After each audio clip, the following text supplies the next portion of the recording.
Hello and welcome to the show. Now, I am a rather big fan of oval racing and, of course, of NASCAR. I can perfectly appreciate it will not be everyone's cup of tea, and that is fair enough, much like I am not a particular fan of drifting. It's just my taste when it comes to motorsport.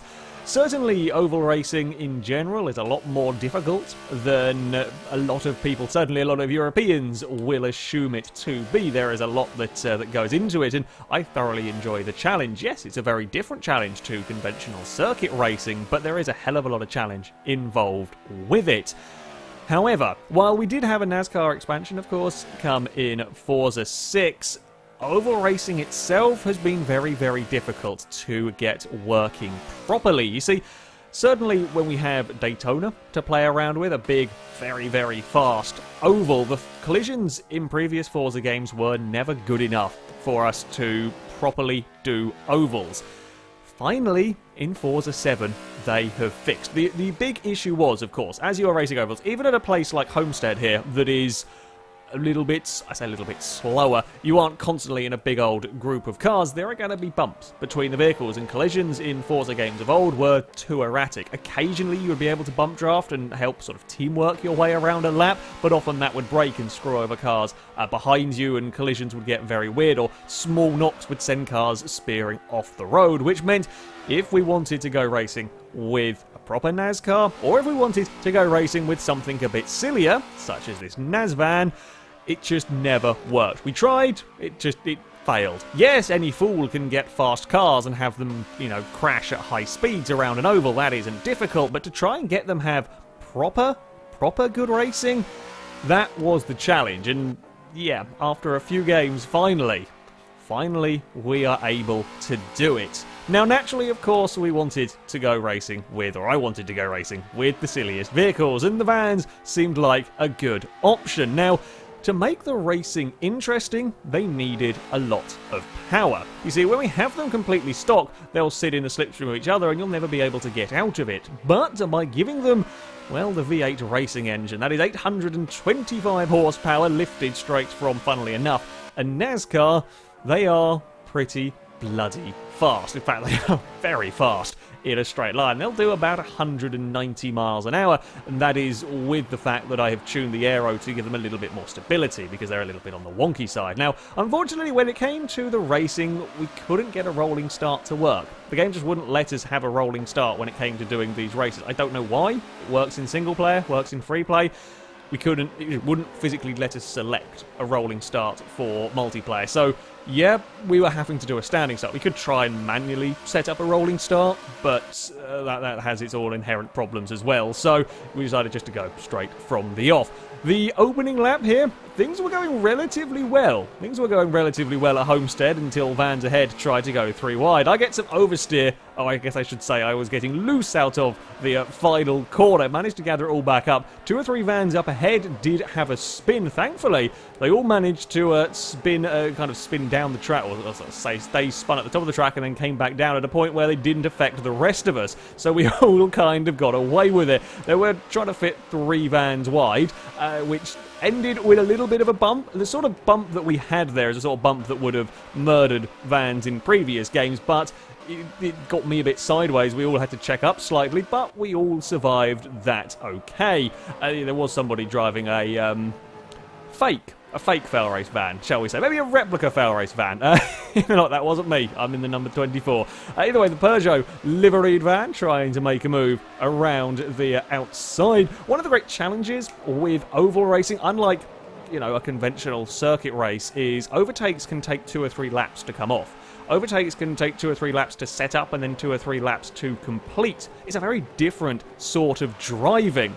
That's what I said at the start. It's a very different sort of challenge, but you are tending to race very, very close together for long periods of time, which is what makes it more exciting.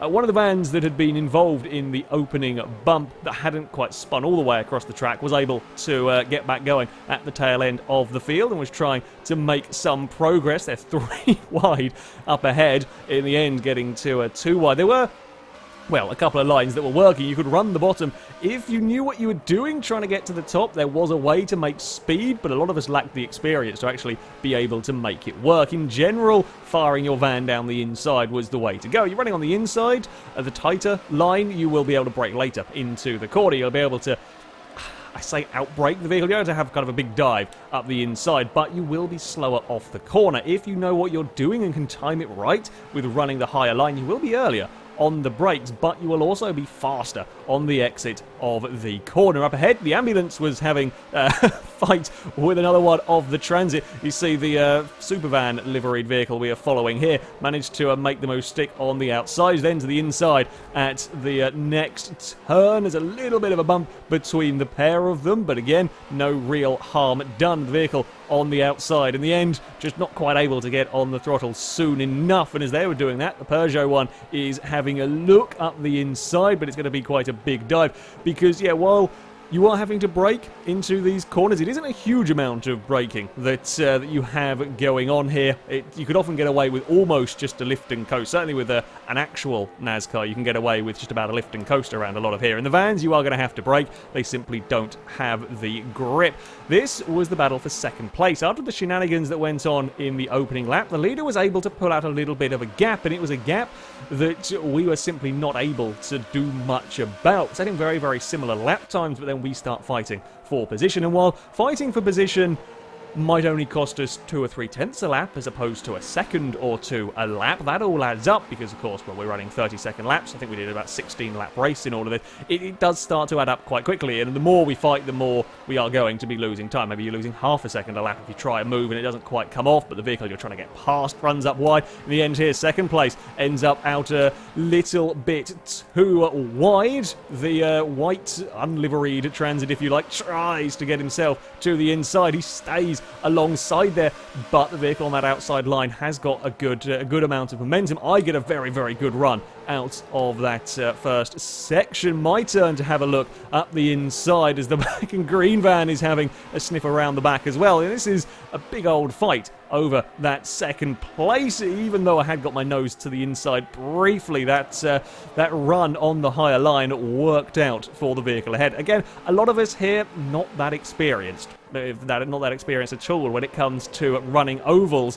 Certainly not when it comes to running them with a transit and trying to figure out what lines would work, how each line would work, and so on. There was a fair amount of experimentation going on even during the race. Again, we see coming into the final corner, the van we're following dove to the inside, got it wrong, ended up running across the apron, and that lost him a whole heap of speed. He's to the inside of a second place. I don't quite know how he got such a good drive sort of mid-corner. I've got a good run on the both of them. The black and green van is on my outside as we head back down into turn 1. Again, on the inside though, just too low on the banking. Ends up running up the course, just gets connected with the black and green van. They both go into the fence. Now they get away with it. It's a fairly minor crash, a fairly tame crash for oval racing. Cost them a whole heap of positions, and they're good to carry on. We didn't have damage turned on in this particular race, owing to the nature that we're probably going to scrape the wall a fair few times, and we wanted to have as much fun with the racing as we possibly could.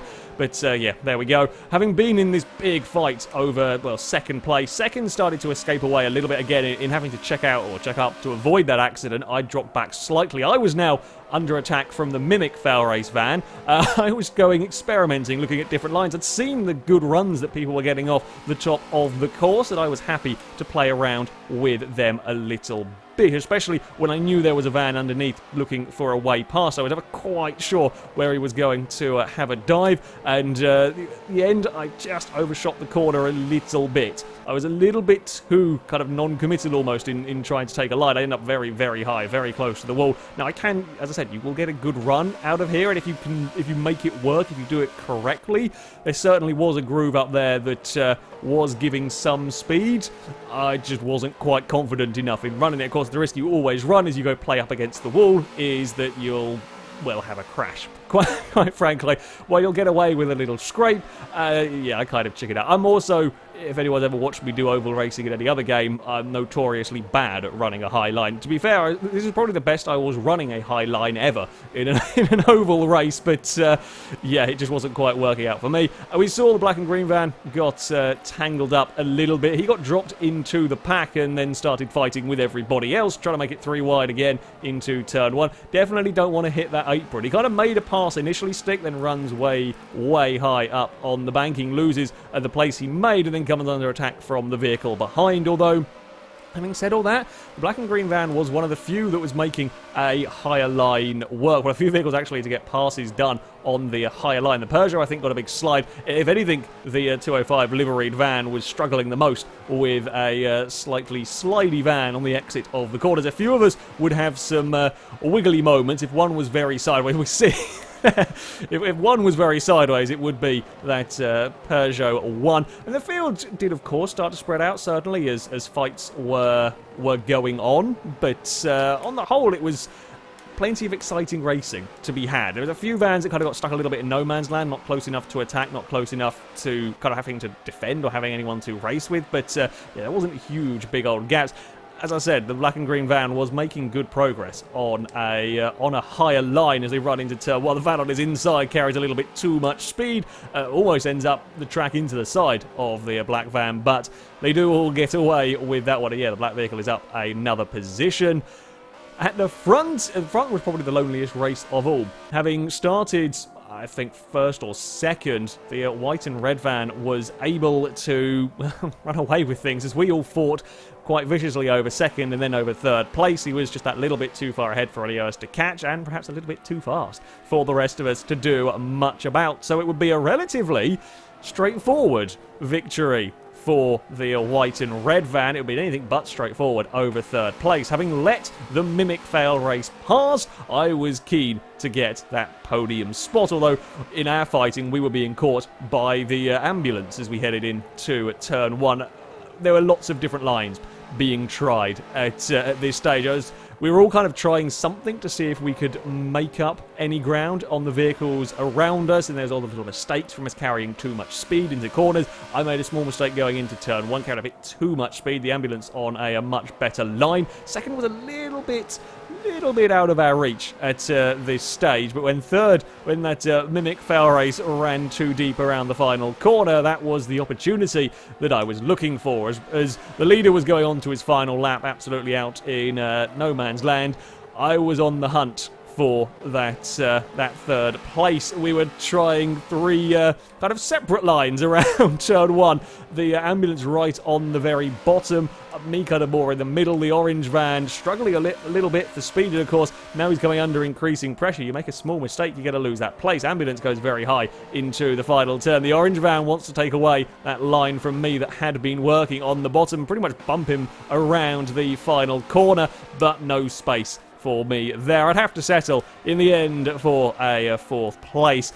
But it had been a really very, very good race. A few vans further back were on the little bit more lonely side. There were other interesting final lap battles as well. In fact, the vans that were involved in the relatively large first lap crash had kind of caught up a little bit. They hadn't fallen that far back. The monster liveried one, I think, was one involved, and further back the white and the yellow one still had their own fight going on here, heading into that final corner once more. Still the fights continued with the Peugeot white and blue van as well, heading around here.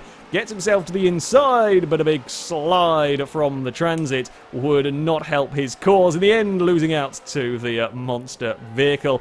Yeah, while the Transits were pretty good, pretty decent to drive, they could get quite loose on the exit of some corners. You had to be mindful of that one. Naturally, we had to give Daytona a try, and this was the place where oval racing had really struggled in previous Forza games. Now, the real issue is all to do with the collisions. To get passes done at Daytona, you have to work together. There is no question about that, because you'll be in the slipstream of a vehicle, and especially when you're at a transit, you'll be a nice big wake. You'll catch up to said vehicle, you'll pull out of the slipstream, and then you'll hit that wall of air. You need somebody to go with you. Now, I made a small mistake on my own at the start of this race. I ended up in the fence up high. You can see a bunch of wing mirrors tumbling off. One of them, I suspect, is mine from a few vehicles that may have run up and smacked the wall. You need assistance, because you'll hit that sudden wall of air, and that will stop all of your momentum. You need a vehicle to be able to push. And on Forza 7, we can do that. We can get vehicles to push cars past. Now, there was a bit of a shunt further back, and there was, unfortunately, a shunt as well coming around this corner. Now, this particular race was supposed to be a test race, and we were supposed to have a better race after it. We'll see what happens with that in a minute. But 3 vans involved. Amazingly, again, though, despite them spinning mid-pack quite near the front, only 3 or 4 of them were involved in that, which surprised us that so many got past. Everyone did a really, really good job of avoiding said wreck. Also, said wreck, helpfully, didn't bounce its way across the tracks so much. It kind of stayed up against the top wall. There was a bit of a breakaway with the front group, with me leading the second group that we're going to go trying, hopefully, to chase after them, although the second group would also take a bit of a blow as we headed on to the next lap, because one of the vans in this would run too low. Now, we saw a few vehicles hitting the apron at Homestead and getting into trouble. At Daytona, you hit the apron and you're in a lot more trouble, sorry. Yeah, there was a few bouncing, twisting. The white and blue almost made it through before getting tagged. Because of the steepness of the banking and the speed that you're going in these vehicles, if you clip that apron, you are in a world of trouble. And again, you're in the mid-pack, you get to spin up into it. So our little second group was rather disintegrated from said crash. And then I would go and do almost exactly the same mistake. Get away with it. Didn't quite go as far down on the apron. A big, big slide from my 24. Somehow, despite the vehicle behind, did a great job of not completely annihilating my van. It got into the back of me, but we were both able to get it back under control. Amazingly, I don't think I went below about 170 miles an hour in all of that. We got back going again. It had cost us some time on that lead group, but we weren't in the fence. We had allowed the white van to catch up and, well, join in our little train here.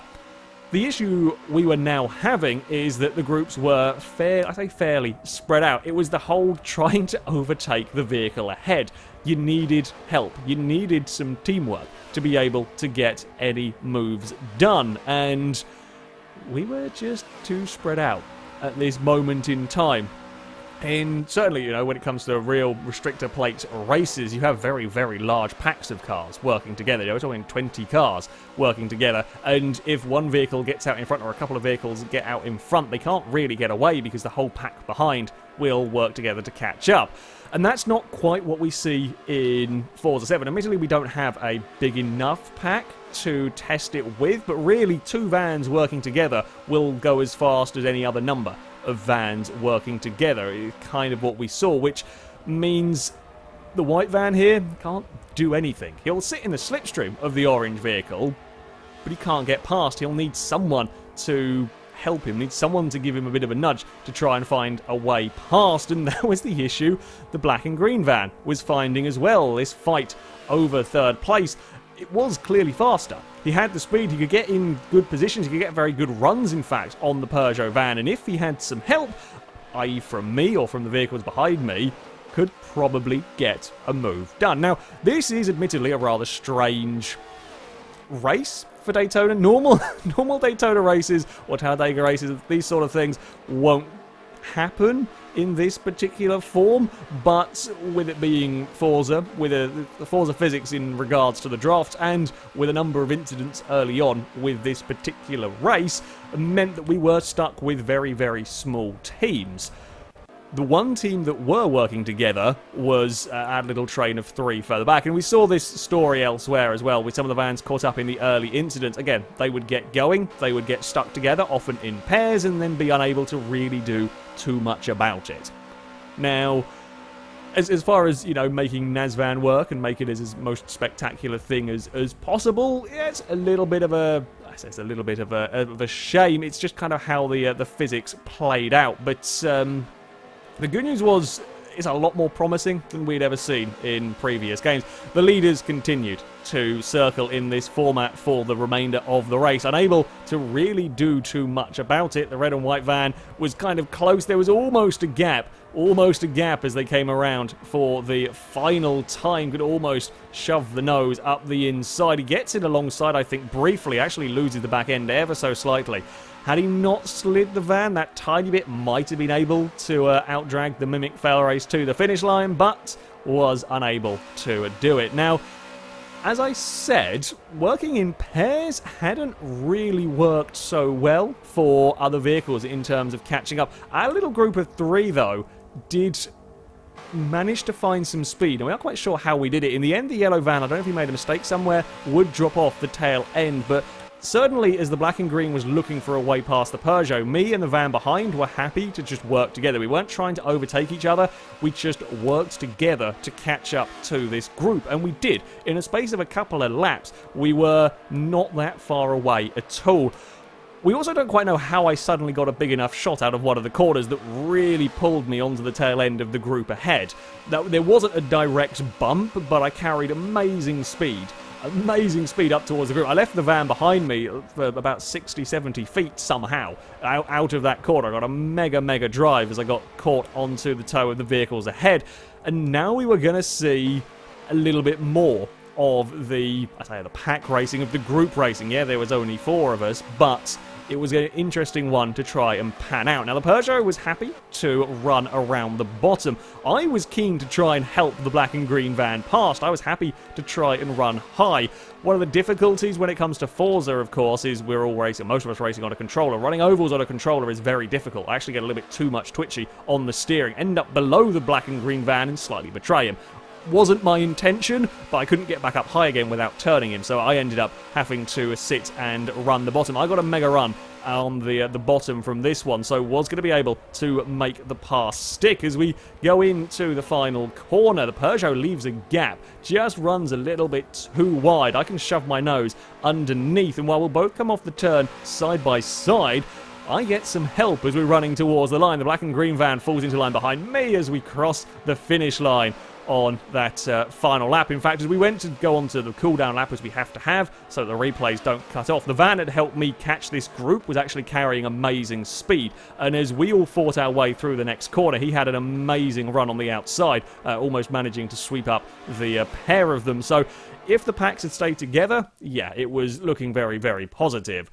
In terms of a photo finish, well, because we're having to run races a lap longer so the replays don't cut off at a stupid point, we don't actually have a exact finishing time, so we do have to go to a photo finish for this one. This is, again, the battle for third.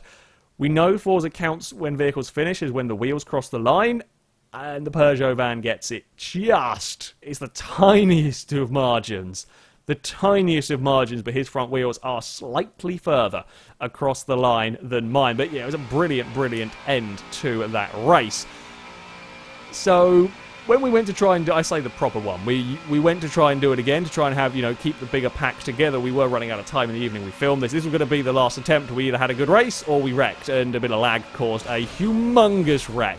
Nothing that anyone could do about that one, as vans tumble, and that's 4 or 5 gone over.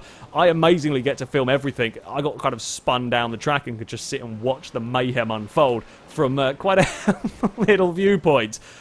Yeah, that was a big crash. The sort of crash that you would expect when trying to go oval racing with nearly 900 horsepower vans. Homestead wasn't devoid of his accidents as well. While much easier, of course, to get Homestead working in that the racing is closer to traditional racing, it's not so much about teamwork around here. Still, inexperience at ovals and relatively high speeds causes some rather impressive crashes. The leader on the inside got too much understeer, ran up the track, smacked the course, got the car stuck on the outside against the wall, and sure enough, that was the outcome. I was stuck right behind the car, got forced into the wall, and I got pretty much stopped dead, and then everything ploughed into the back of that incident. This is from on board the car that runs to the inside. So a relatively clean start, relatively well through turn 1, but as we head towards the next turn, we're on the inside, a van on the outside is stuck. the one we're riding with drifts up the track, and yeah, there's a big sort of tidal wave of vans, and then one gets a little bit of a leap. Can't figure out what caused it to get a leap, but yeah, and that pinged up into the air. Again, this is from onboard, someone further back. I think it's actually on board with the ambulance one. As we head into here, you see the crash unfolding, and you can be on the brakes, and you can try to be turning, but the speed you're taking and the grip you have, you just can't avoid it. And then there's also the ping up into the air from the hydraulic cannon, I think, that was installed on that one. But there we go. And then we have a little bit of lag, just for good measure, as well. So, yeah, NASVAN finally worked. After however many games I've been wanting to do this, we finally, well, can. Admittedly, the Daytona race could have and should have gone better, and I may well come back to this and do it again, because it was an awful lot of fun. It was a very different sort of racing, to the kind that most of us are used to, and a very different sort of challenge. Yeah, we only turned left, but it's surprisingly difficult, and especially when you're racing so closely with other vehicles, and the variations in lines you are taking through these corners to try and gain advantages. As I said at the start, it's about setting up a pass for a good few laps, and it might take you a couple of laps to get that pass finally completed. But it's thoroughly enjoyable in doing all of that. At least it is to me, and I think most people that took part had an awful lot of fun. Yeah, some people were unlucky, involved in crashes, or just got stuck running around on their own. It can happen. It can happen when it comes to normal circuit racing. You can be stuck in no man's land. It certainly happened to me a fair few times. So, yeah, thankfully, NASVAN is a thing that works. It is highly, highly spectacular. You can actually find the tune for the van on my sharefront if you want to have a go with it, if you want to do some of your own NASVAN racing. It really isn't too hard to drive this one, and can race closely with others without too much issue. That, though, is going to be it from me. Thank you very much for watching, and until next time, goodbye.